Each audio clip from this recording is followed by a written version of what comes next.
but I started selling very low-priced stocks, $4 or $5 stocks, to the wealthiest 1% of Americans. No one had ever tried before because they didn't think it was possible. They didn't think rich people were interested in $4 stocks. They didn't think that the average person that wasn't from Harvard, Yale, some Ivy League school would be sophisticated enough to talk to a wealthy investor. They didn't think wealthy investors would buy people they never heard of before. But I bucked the conventional wisdom and started Stratton just under my firm, Stratton Oakmont, under those pretenses. I found this niche, and once I did, I just went with it. And sometimes you'll see in life, any of the people that are watching this, if you've ever been in business for yourself, I'll tell you this, you should know this. It's very easy to get rich when things are right.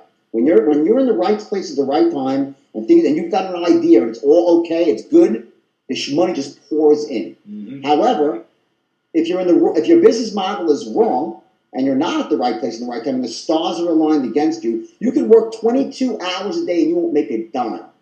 That's what the meat business is like. I worked harder in that business than I ever did in the brokerage business, and I walked away with nothing. I struggled every day I was there and walked away with zip.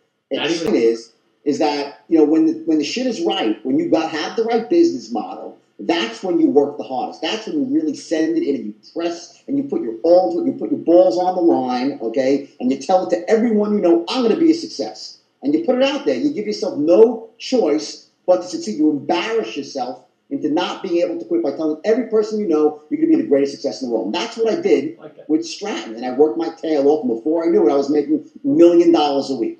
The biggest difference, the great difference that I see between winners and losers in business is the winners are the ones that don't have too much invested in their original ideas. They have a great idea. They think it's great. They take their money. They go gung-ho into it.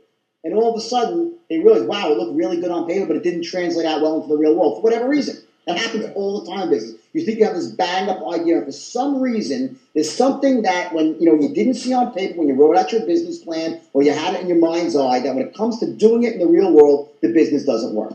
So what do? Well, I know I'm not going to give up because I know that I was right and you're going to buck the trend, or you say, you know what, fuck it. I was wrong.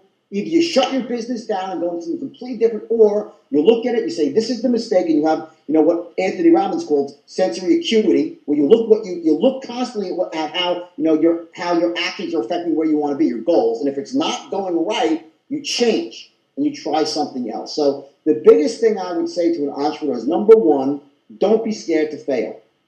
Failure is okay. Yeah. It's not trying that's not okay. Okay, I've had many successes. I've had 3 major successes in my life. One of them was Stratton. One was with Steve Madden's shoes. Another was with becoming an author. But those 3 successes, I've had 50 failures where I got into something and lost my shirt and made no money, worked my ass off, just didn't work for whatever reason. But at the end of the day, what I'll be remembered for, I believe, is not the fact that I started some business that failed. They'll say, oh my God, he really knew how to start a business and make money. I broke the law too, fine, but let's just put that aside for a second. The simple fact is I wasn't scared to fail.